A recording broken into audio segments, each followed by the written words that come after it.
les cyberattaques contre Musk. Ça, c'est un sujet que je voulais aborder simplement parce qu'on a parlé des cyberattaques récemment avec l'épisode de Révélation Zéro, qu'on en a parlé d'apocalypse quantique.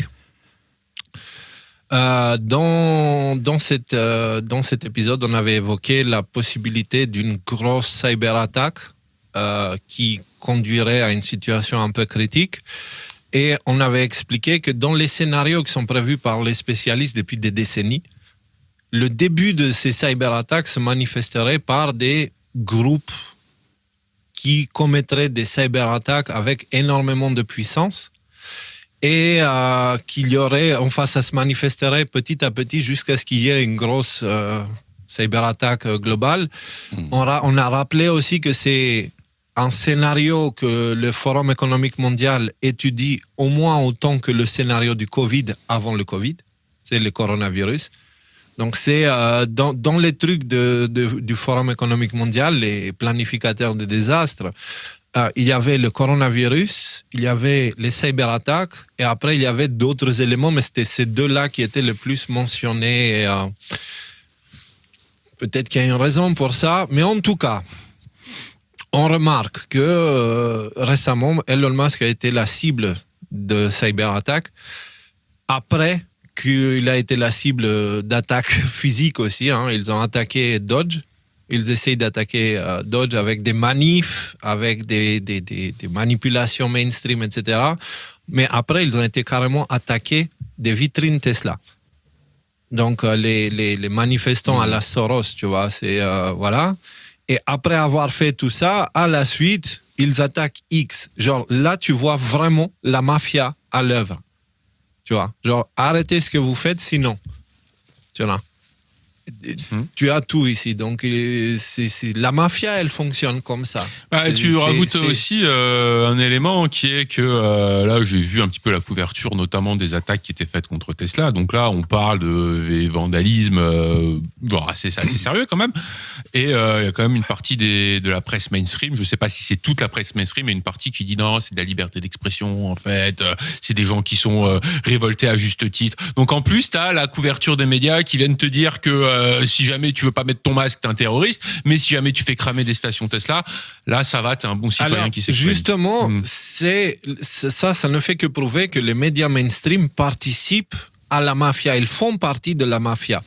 Parce qu'ils justifient les actes mafieux, tout comme il y avait les BLM et tout ça qui ravageaient des États, tu vois, aux États-Unis, et que les médias mainstream disaient ils sont pacifiques, et genre en fond arrière il y avait la ville en feu littéralement. Non, mais c'est des manifestations pacifiques, tu vois.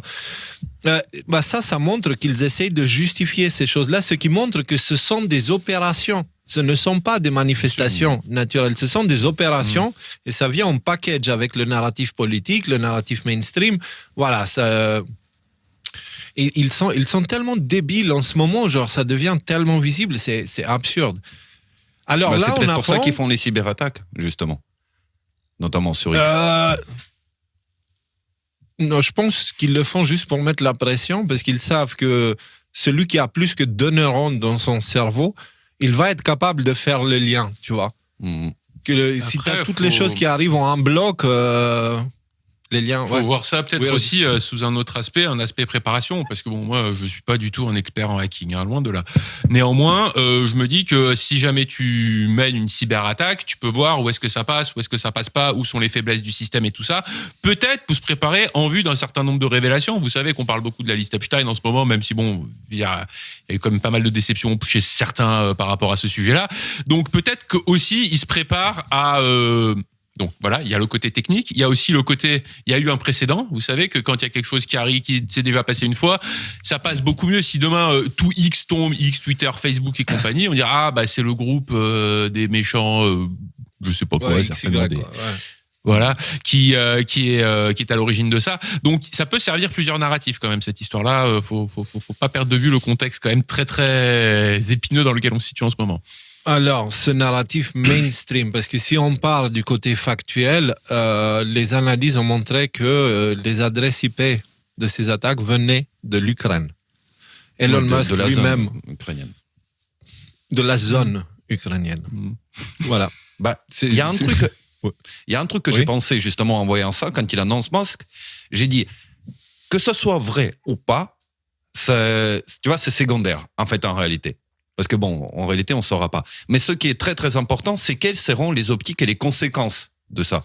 Parce que juste avant qu'il y ait eu ces cyberattaques, Musk, il a dit, quels que soient mes désaccords avec l'Ukraine, je ne couperai jamais Starlink à l'Ukraine. D'accord? Et juste après, donc du coup, il y a cette cyberattaque et il y a cette conclusion comme quoi ça vient d'Ukraine. Bon, les cyberattaques, ils se font par Internet. Donc, vous voyez déjà le rapport entre les deux choses.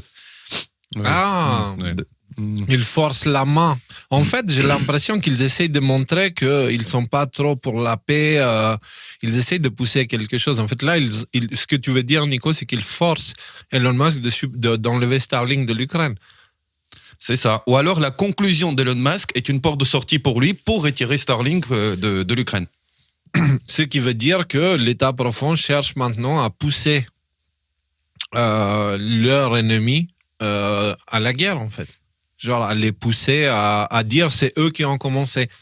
Tu vois, genre c'est Elon Musk qui a coupé Internet et ça montre que c'est une méchante personne. Bon. Moi, je vois dans tout ça ce narratif des cyberattaques se mettre en place aussi, donc ça, je le garde en tête. Parce que d'autres nouvelles de ce genre sont en train de pointer leur nez avec les manipulations habituelles qui sont de plus en plus débiles. Et pardon, mais j'ai pas d'autre façon de le faire. Genre, le niveau intellectuel de ceux qui font la manipulation, elle est en chute libre. Elle est en chute libre. Bientôt, ils pourront plus manipuler même des cailloux, quoi. Je sais pas, mais il y a pas. Écoutez, panique à bord dans le monde de l'épargne. Le Figaro nous dit il y a 2 jours. Une cyberattaque qui a touché Harvest, le champion français de logiciels pour les métiers de la finance et du patrimoine, le 27 février, sème le chaos dans tout l'écosystème. C'était il y a 2 jours. Hein. Conseillers en gestion de patrimoine, banques privées, gestionnaires de fortune sont dans l'incapacité de pouvoir accéder à leurs données. On est dans le noir depuis 10 jours. Raconte Thomas, patron d'un cabinet parisien de conseil en gestion de patrimoine. On n'a plus accès au portefeuille de nos clients, on ne peut plus passer d'ordre en ligne.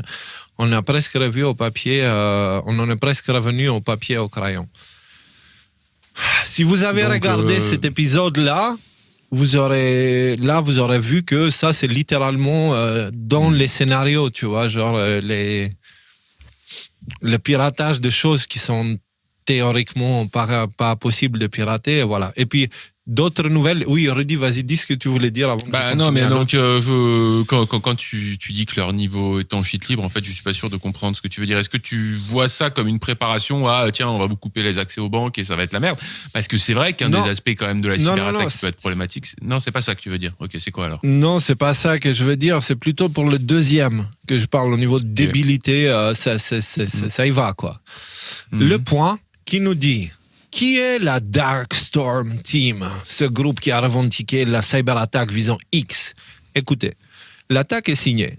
Le panneau mondial qui a visé X lundi 10 mars a été revendiqué par une équipe de pirates informatiques répondant au nom de Dark Storm Team. C'est là une analyse d'Orange Cyber Defense, vachement crédible. Cette organisation a vu le jour à la fin de l'année 2023. Elle est pro-palestinienne et aurait des liens non confirmés avec la Russie. Très probable. Attends, des liens non confirmés avec la Russie, très probable. Je vais vous le montrer. Très probable qu'il y ait des liens non confirmés, quoi. La phrase vient de là. Ouais. Non, mais vous voyez le délire. Ils prennent une double couche de précaution oratoire pour pas se faire attaquer ou pas déclencher des guerres avec leurs conneries. Mais en le faisant, ils te disent qu'en fait, les gars, on vous raconte des salades. C'est ce matin, en m'essuyant les fesses, j'ai eu cette idée que c'est peut-être la Russie derrière les cyberattaques. Voilà. C'est, voilà. Vous avez une fuite de douche chez vous? C'est l'attaque de la Russie. Non, sans déconner. Vous êtes constipé? C'est la faute à Poutine.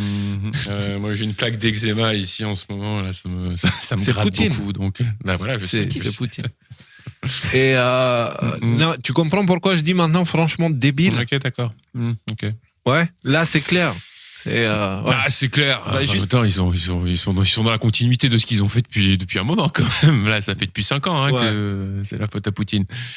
Juste pour aller dans votre sens, il y a une nana qui s'est exprimée, alors une politicienne ou je sais pas quoi, qui a dit que vous vous rappelez de l'attaque de Samuel Paty Mhm. Elle a Ouais. dit c'était un Tchétchène russe. Et donc, Ah, c'est par là. Darmanin qui a dit ça. C'est Darmanin qui a dit ça, non? Non, moi, celle que j'ai vue, c'était une femme. Mais en gros, elle a Oui. dit c'était un Tchétchène russe. Et par là, vous pouvez faire le lien entre le terrorisme et la Russie.